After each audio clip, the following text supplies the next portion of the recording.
Кайрылуу күн әріптестер, Алматы қаласының өңірлік коммуникациялар қызметі өз жұмысын бастайды. Бүгін біз тікелей эфирде жіті респираторлық вирустық инфекция, тұмау, қызылша, сондай-ақ коронавирустық инфекция бойынша эпидемиологиялық ахуал туралы айтатын боламыз. Кезекті спикерлерімізбен таныстыруға рұқсат беріңіздер. Алпысбайұлы Қасымхан, Алматы қаласы санитарлық-эпидемиологиялық бақылау департаментінің басшысы, Алматы қаласының бас мемлекеттік санитарлық дәрігері. Қалқова Әсел Тоқанқызы, Алматы қаласы санитарлық-эпидемиологиялық бақылау департаменті басшысының орынбасары. Иманғалиева Назгүл Мелісқызы, Алматы қаласы қоғамдық денсаулық сақтау басқармасының басшысының орынбасары.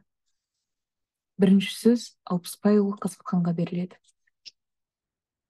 Қайырлы күн, құрметті Алматы қаласының тұрғындары мен қонақтары, бұқаралық ақпарат құралдарының өкілдері. Алматы қаласындағы жалпы эпидемиялық жағдай туралы қысқаша баяндама жасауға рұқсат етіңіздер. Алматы қаласында 2023 жылдың наурыз айынан бастап қызылшаның 5563 зертханалық расталған жағдай тіркелді. Оның ішінде 14 жасқа дейінгі балалар арасында 4011 жағдай, 15 жастан 18 жасқа дейін жасөспірімдер арасында 217 және ересектер арасында 1335 жағдай тіркелді. Ағымдағы жылдың қаңтар айынан басынан бастап қызылшаның 1542 зертханалық расталған жағдай тіркелді. Оның ішінде 14 жасқа дейінгі балалар 934 жағдай, жасөспірімдер арасында 141 жағдай, ересектер арасында 467 жағдай. Бұл 2023 жылмен салыстырғанда ағымдағы жылдың қаңтар айынан бастап 14 жасқа дейінгі балалар арасында сырқаттанушылықтың 11,5%-ға дейін төмендеуі. Жасөспірімдер арасында сырқаттанушылықтың 5,9% және ересектер арасында 8,7%-ға дейін өсу байқалады. Алдыңғы 2021-2022 жылдары қызылша мен қызамықтың зертханалық расталған жағдайлары Алматы қаласында тіркелген жоқ. Балалар арасында аурушаңдығы негізінен вакцинациядан бас тарту есебінен болып табылады. Сондай-ақ вакцинациядан медициналық босату және егу жасына жетпеу салдарынан тіркеледі. 4011 баланың 3900-і қызылшаға қарсы егілмеген. Оның ішінде вакцинациядан бас тарту себебінен 2728 жағдай, медициналық қарсы көрсетілімдер бойынша 473 жағдай және 693 жағдай бұл егу жасына жетпегендер. 1335 жағдай егу мәртебесі белгісіз, негізінен бұлар ересек арасындағы тұрғындар. Санитариялық эпидемиялық қызмет мамандары профилактикалық және эпидемияға қарсы іс-шаралар жүргізуде 25685 қарым-қатынаста болған тұлғаларды анықтады. Эпидемиологиялық көрсеткіштер бойынша қызылшаға қарсы шұғыл иммундауға жататын 1942 адам тіркелді. Барлық қарым-қатынаста болған тұлғаларға медициналық бақылау орнатылды.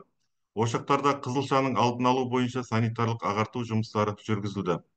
Қалада Қазақстан Республикасының бас мемлекеттік санитарлық дәрігерінің 2023 жылғы 1 қарашадағы 7 қаулысына сәйкес халықты қызылшаға, паротитке, қызамыққа және қосымша жалпы иммундау бойынша жұмыстар жалғасуда. 2023 жылғы 10 қараша мен 2024 жылғы 14 ақпан аралығында қаладағы қызылшаға қарсы КЖИ шеңберінде барлығы 156.794 адам қамтылды. Оның ішінде 6 айдан бастап 10 ай 29 күнге дейін 12201 бала, 2 жастан 4 жасқа дейінгі балалар 77807, медицина қызметкерлері 8676 және басқа жастағы бұрын қызылшаға қарсы екпе алмағандар толықтыра иммундау бойынша 58110 бала егілді. Қызылшаға қарсы КЖИ 6 айдан бастап 10 ай 29 күнге дейінгі, сондай-ақ 2 жастан 4 жасқа дейінгі балалар арасында 11 ай 29 күн эпидемиялық жағдай тұрақталғанға дейін жалғасатын болады. Қызылшаға қарсы жоспарлы вакцинация 1 жаста және 6 жастан 2 рет жүргізіледі. Бұл адамдарды өмір бойы болатын вакцинациядан кейінгі иммунитетті дамытуға мүмкіндік береді. Вакцинация тұрғылықты жер бойынша қалалық емханалардың барлық егу кабинеттерінде тегін жүргізіледі. Қызылшаға қарсы вакцинацияның әрбір алған дозасы баланың иммунитетін күшейтеді. Екпелерді жүргізу үшін денсаулық сақтау ұйымдарының сертификаттаған және Қазақстан Республикасында тіркелген қызылшаға, қызамыққа, эпидемиологиялық паротитке қарсы аралас вакцинация қолданылады. Қызылша бұл ауа тамшылы инфекциялар тобына жататын, құрамында РНК вирусы бар жедел респираторлық жоғары жұқпалы вирустық ауру болып табылады. Ауру науқас адамнан сау адамға ауа арқылы тыныс алу жолдарымен, тамшыларымен немесе жұқтырған адамдарынан мұрнынан немесе тамағынан секрециялармен тікелей байланыста жұғады. Қызылша жұқтырған адам инкубациялық кезеңде аяқталғанға дейін 2 күн бұрын, яғни алғашқы клиникалар пайда болғанға дейін басқаларға жұқпалы болады, және бөртпе пайда болғаннан кейін 5 күн ішінде басқаларға жұқпалы болып қалады. Қызылша адамдар үшін аса контагиозды жұқпалардың бірі. Өйткені инфекция көзімен жақын қарым-қатынаста болғаннан кейін қызылшаға қарсы вакцинацияланған адамдардың 90-нан аса пайызы ауырады. Қызылша жұқтырудың, сондай-ақ асқынуының алдын алатын жалғыз тиімді құрал тек қана бұл екпе болып табылады. Қаладағы тұрақсыз эпидемиялық жағдайға байланысты аурудың белгілері пайда болған кезде келесі қағидаларды қатаң сақтағанды ұсынамыз. Өзін-өзі емдеумен айналыспау, дәрігерді үйге шақырып және дәрігердің нұсқауы бойынша ем алу қажет. Үйде болу, жұмыс орны, оқу орындарында, сондай-ақ қоғамдық және мәдени бұқаралық іс-шаралар орындарына бармау, әсіресе амбулаториялық емделіп жатқан науқастар үйде оқшаулауды қатаң сақтауы қажет. Ауырған балалар ұйымдасқан ұжымдарға, мектептерге, басқа да ұйымдарға жібермеуі қажет. Қызылшаға қарсы вакцинация қызылшаны жұқтыруды, сондай-ақ оның асқынуын болдырмайтын тиімді құрал. Алматы қаласында 7 респираторлық вирустың инфекциясы және тұмаумен сырқаттанушылықтың бойынша эпидемиялық жағдай. Өткен аптада жедел респираторлық вирус инфекцияның 19.575 25 жағдайы тіркелді. Бұл 100.000 тұрғынға шаққандағы сырқаттанушылықтың 875-те 72-сін құрады. Бұл өткен жылдың осы кезеңімен салыстырған уақытта 34,7%-ға төмендеген. Ағымдағы эпидемиялық маусымда жылдың 40-45 аптасында аралығында өсуде. 2023 жылдың 1 қазанынан 24 жылдың 7 ақпанына дейін 539.611 жедел респираторлы жұқпамен ауырғандар тіркелді. Бұл 100.000 тұрғынға шаққандағы 24.202%-ды құрайды. Балалардың үлес салмағы 61.8%, немесе 333.652 жағдайды құрайды. Ағымдағы жылдың эпидемиялық маусымына қараша айынан бастап зертханалық растаумен тұмаудың 232 жағдайы тіркелді. Науқастарға ем тағайындалған жағдайы қанағаттанарлық. Қалада 7 респираторлық вирустың инфекциялардың басқа вирустары, роновирус, бокавирус, вирус, аденовирус, парагрипп, маусымдық коронавирустар айналымда жүр. Тұмаудың алдын алу мақсатында эпидемияға қарсы маусымды тұмауға қарсы барлығы 257.495 адам екпе алды. Бұл қаланың жалпы халқының 11,5%-ын құрады. Оның ішіндегі жергілікті бюджет қаражатынан гриппол плюс вакцинациясы мен тәуекел тобындағы 250.000 адам, медицина қызметкерлерінің және медициналық ұйымдарда бақылауға жататын балаларды, 6 айдан асқан көп ауыратын балаларды, жетім балалар мен ата-анасының қамқорлығынсыз қалған балаларға арналған білім беру ұйымдарында, сәбилер үйлерінен, жүрек қан тамырлар жүйесінің және тыныс алу мүшелерінің созылмалы аурулары бар адамдар, және эпидемиялық көрсетілімдер бойынша медициналық мекемелерде қызмет алушылардың, жүктіліктің 2-ші немесе 3-ші триместрінде жүкті әйелдер, ақылы негізде жұмыс берушінің қаражатынан 6.202 адам және өз қаражатына 1.293 адам екпе алды. Вакцинация халықты тұмау вирусын жұқтырудың қорғап қана қоймайды, сонымен қатар асқынулар мен өлім жітімді айтарлықтай азайтуға көмектеседі. Эпидемияға қарсы жедел респираторлық инфекция, тұмау эпидемиялық маусымына дайындық шаралары өткізілді. Алматы қаласында 2023-24 жылдары эпидемиялық маусымына қарай тұмау және жедел респираторлық инфекция мен санитарлық профилактикалық, санитарлық эпидемияға қарсы іс-шаралар өткізу туралы Алматы қаласының денсаулық сақтау басқармасымен бірлескен бұйрықтар шығарылды. Қаланың барлық медицина ұйымдары мен санитарлық эпидемиялық бақылау қызметінің жұмысшылары үшін республикалық конференциялар өткізілді.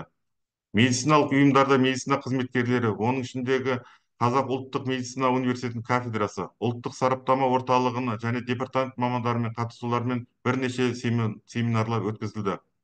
Алматы қаласының ұлттық сараптама орталығының филиалында тұмау вирустары және басқа да жедел респираторлы вирустар, А және Б типті тұмау вирустарын зерттеуге арналған реагенттер, басқа да тұмаусыз жедел респираторлы жұқпаларды зерттеуге арналған айналымда зертханалық мониторинг жүргізу реагенттерінің сынақтары бар. Ұйымдасқан ұжымдарда, мектептерде балалар мен қызметкерлердің таңертеңгі ауысымдық сүзгісі күшейтілді. 1 желтоқсаннан бастап жедел жұқпамен ауыратын сырқаттанушы күнделікті мониторинг жүргізіледі. Қазіргі уақытта жедел респиратор вирустық инфекциямен сырқаттанғандардың 20% және одан да астамы тіркелінген. Жедел респираторлы вирустық инфекциямен тұмау мен сырқаттанушының өршуі кезінде халыққа алдын алу туралы келесі шараларды ұсынамыз. Дәрігерлердің тағайындауы мен иммундау жүйесін көтеру, С дәру мен оксалин жақпа майын қолдану, жаппай іс-шараларды өтетін орындарға баруды қысқарту, бөлмелерде ылғалды жинау жүргізіп желдету, жедел респираторлық жұқпамен науқастанған адамдармен қарым-қатынаста болмауға тырысу, қарым-қатынаста болған жағдайда бетперде киіп, жеке гигиена ережелерін сақтау қажет. Ауырған жағдайда үйде болу керек, өз бетінше ем қабылдамай медициналық қызметкерін шақыру керек. Түшкіру және жөтелу кезінде ауызды қолмен майлықпен, орамалмен жауып, қолды мүмкіндігінше жиі жуу қажет. Науқас балаларды мектепке дейінгі балалар мекемелеріне мәдени бұқаралық іс-шаралар өткізетін орындауға жібермеуді ұсынамыз. Осы аталған қарапайым нұсқаулықтар сақтау сіздерді жедел респираторлық жұқпамен және тұмау ауруынан қорғайды.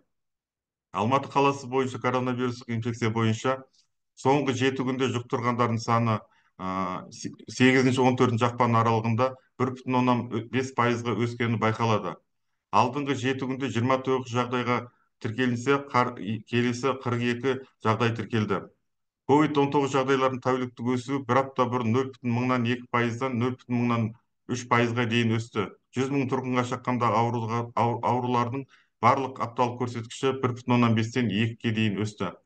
2024 жылдың 14 ақпанға дейін қала тұрғындары арасында коронавирустық инфекцияны зертханалық расталған 217 жағдай тіркелінді.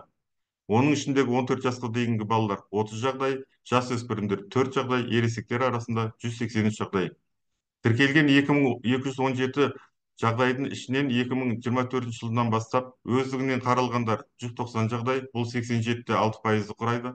Профилактикалық мақсатта 17 жағдай, бұл 7,8%-ді құрайды.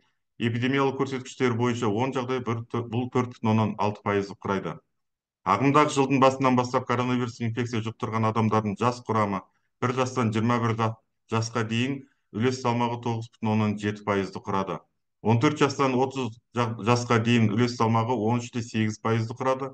5 жастан 19 жас аралығында жасөспірімдер арасында 8 жағдай тіркелді. 20-29 жас арасындағы азаматтар 76 жағдай, 40-59 жас аралығындағы 34 жағдай, 60 жастан жоғары 69 жағдай тіркелді. Ағымдағы жылдың 14 ақпанынан бастап коронавирустық инфекциямен ауырғандардың ішінде кәсібі бойынша жұқтырғандар 27,2%, бұлар жұмыссыздар, 14,3 әртүрлі мекемелерде жұмыс істейтіндер, 12,4 бұл мектеп жасына дейінгі балалар, 2,8% зейнеткерлер және 3,7% бұл студенттерді құрады. ПТР тестілеу бойынша 2024 жылдың басынан 14 ақпанға дейін қаланың 8 зертханасында 210 нәтиже анықталды. Айта кету керек, қала стационарларымен 95, ұлттық сараптама орталығымен 52 зерттеулер анықталды. Қалған 83 оң нәтиже қаланың жеке зертханаларында анықталды. Коронавирустық инфекцияның алдын алу шаралары. Коронавирустық инфекцияға қарсы профилактикалық шаралар тұмау мен жедел респираторлық жұқпа кезіндегі сияқты жүргізіледі. Коронавирустық инфекциядан қорғаудың жалғыз әдісі бұл вакцинация екенін еске алу жөн. Коронавирустық инфекцияны жұқтырудың алдын алу үшін қорғаныс маскаларын қолдану және адамдар көп жиналатын жерлерге барудан, температурасы жоғары науқастармен қарым-қатынаста болудан бас тартуды ұсынамыз. Аурудың алдын алу үшін үй-жайларды үнемі желдетіп отыру керек, дымқыл тазалау, сондай-ақ жеке гигиена ережелерін сақтау қажет. Қолды жиі антисептиктермен басқа да қолданып тұруымыз керек. Егер респираторлық аурулардың белгілері пайда болса, бетперде киіп, дереу медициналық көмекке жүгінген дұрыс болады. Қысқаша осындай эпидемиялық жағдай туралы менің баяндамам аяқталды. Назар қойып тыңдағандарыңызға рахмет.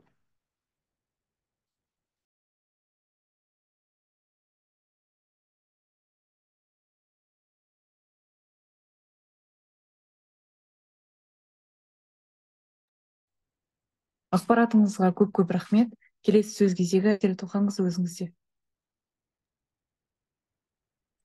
Добрый день, уважаемые горожане, уважаемые гости нашей столицы, нашего города. Разрешите представить вашему вниманию эпидемиологическую ситуацию по заболеваемости корью, по заболеваемости острыми респираторными вирусными инфекциями и гриппом, а также обратить ваше внимание на эпидемиологическую ситуацию по заболеваемости коронавирусной инфекцией среди населения города. Если перейти к вопросу заболеваемости кори, то хотелось бы отметить, что эпидемиологическая ситуация на сегодняшний день нестабильная. По городу зарегистрировано более 5500 лабораторно подтвержденных случаев кори. Из них 72% составляют от дети до 14 лет. Взрослое население это составляет 24% и дети 72%. С начала января текущего года зарегистрировано 1542 лабораторно подтвержденных случаев кори.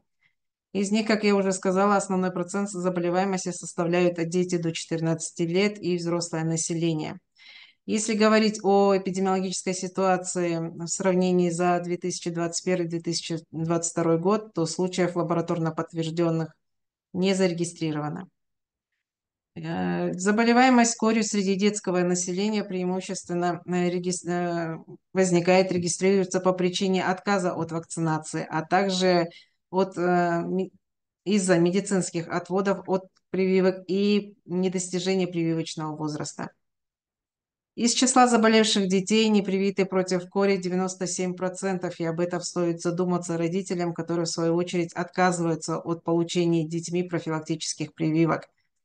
Медицинские противопоказания составляют 12%, и недостижение прививочного возраста – это 17%. Среди взрослого населения в 24% случаев иммунный статус, или, как мы говорим, прививочный статус неизвестен. Специалистами службы совместно с Управлением общественного здравоохранения проводятся профилактические противоэпидемические мероприятия, устанавливается круг контактных, проводится вакцинация по эпидемиологическим показаниям и дальнейшее медицинское наблюдение за контактными. В городе, как и по всей республике, согласно постановлению главного государственного санитарного врача Республики Казахстан номером 7 от 1 ноября 2023 года, начата и в настоящее время продолжается дополнительная массовая иммунизация населения против кори, краснухи и паротита. Всего на сегодняшний день провакцинировано более 156 подлежащих лиц. Это дети в возрасте 6 месяцев до 10 месяцев 29 дней, в возрасте от 2 лет до 4 лет, медицинские работники и наверстывающая вакцинация лиц в возрасте до 18 лет. Почему мы говорим наверстывающая? Потому что по каким-либо причинам, если население в свое время в соответствии национального календаря профилактических прививок не получили вакцинацию или имеют незаконченный курс вакцинации, то есть не имеют 2 прививки, у них сейчас есть возможность завершить и иметь полный комплекс. Плановая вакцинация, хотелось бы напомнить, что наряду с дополнительной массовой иммунизацией проводится и плановая вакцинация детей в возрасте 1 года и 6 лет, что в свою очередь позволяет выработать поствакцинальный иммунитет, который является пожизненным, то есть сохраняется длительное время. Каждая получаемая доза вакцины против кори укрепляет иммунитет ребенка. Для вакцинации, как для плановой, так и дополнительной массовой иммунизации, используется комбинированная вакцина, сертифицированная Всемирной организацией здравоохранения и зарегистрирована на территории Республики Казахстан. Хотелось бы отметить, что корь – это острое инфекционное вирусное заболевание, которое относится к группе воздушно-капельных инфекций, передается от человека к человеку. Она очень контагиозная инфекция. И если в окружении имеется уже заболевший корью человек, если контактные лица не имеют прививки, то есть своевременно не вакцинировались, то в 90% случаях заболевание наступит. Хотелось бы напомнить, что единственной эффективной мерой профилактики по заболеванию кори, краснухи и паротита является вакцинация. Поэтому призываем все население, гостей нашего города позаботиться как о себе, так и о своих детях. В связи с неблагополучной эпидситуацией по городу хотелось бы рекомендовать не заниматься самолечением, вызывать при каких-либо проявлении каких-либо симптомов участковых врачей, прибегнуть к услугам специалистов в данной области. Спасибо вам за данную информацию. Следующее слово вам, Назгуль Мелисовна. Здравствуйте. Ну, в принципе, всю информацию было уже сказано руководителем департамента с эпидконтролем. Я могу только добавить в том, что на данный момент у нас загруженность стационаров по койкам, инфекционным койкам, это 70% кори и около где-то примерно 82% по РВИ идет. Все профилактику уже было сказано предыдущими спикерами, поэтому дополнительная информация. Благодарю вас за представленную информацию. Коллеги, далее мы переходим к сессии вопрос-ответ. Құрметті бақ өкілдері, енді біз сұрақ жауап сессиясына көшетін боламыз. Регламент бойынша тақырыпқа қатысты сұрақ қоюларыңызды өтінеміз. Первый на нашу конференцию аккредитовалась журналист газеты «Вечерняя Алматы». Вам слово. Добрый день. Хотелось уточнить, сколько пациентов находится в стационарах и сколько проходит лечение амбулаторно? Спасибо за вопрос. Именно по какой нозологии вас интересует? По ОРВИ. По острой респираторной вирусной инфекции на 15 февраля, значит, у нас стационарное лечение проходит около зарегистрировано 19 525 ОРВИ и по гриппу 0. На амбулаторных условиях, в амбулаторных поликлинических условиях у нас находится, значит, 11 тысяч.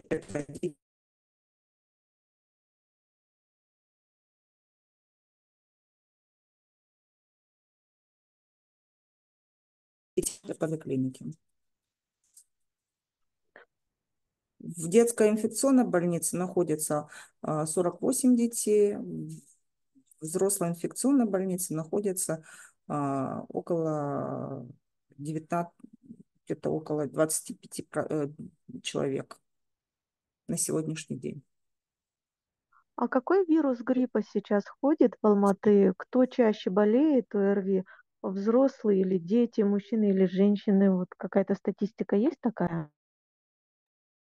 Спасибо за вопрос, Наталья. Хотелось бы отметить, но в докладе это было отмечено, но тем не менее по городу Алматы циркулирует вирус гриппа А, H3N2. Всего зарегистрировано 232 случая, в основном это болеют детское население.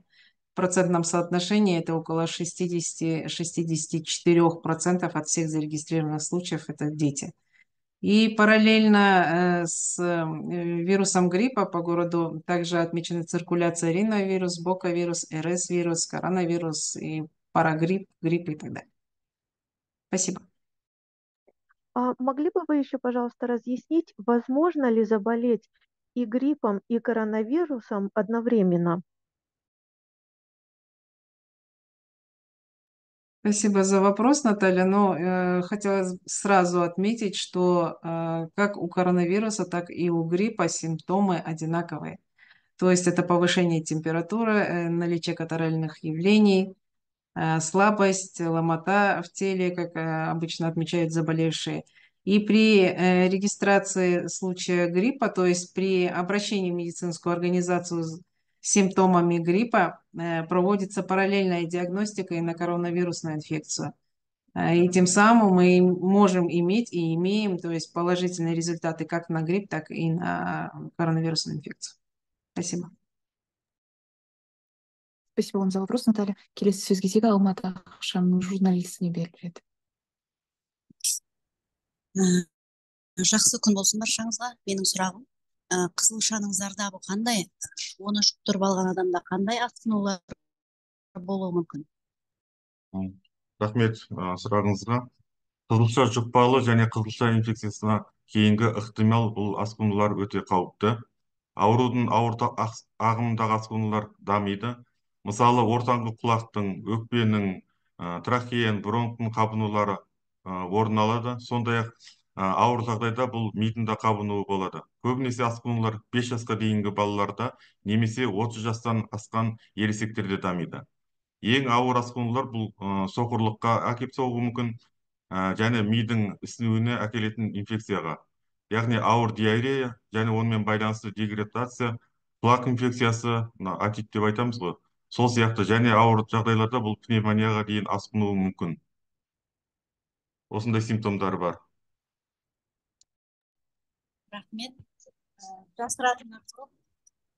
Бізде адамдар тұмау жұқтырғанда өз бетінше ем қабылдап жатады, иә. Жалпы тұмау вирусы ағзада неше күн өмір сүреді?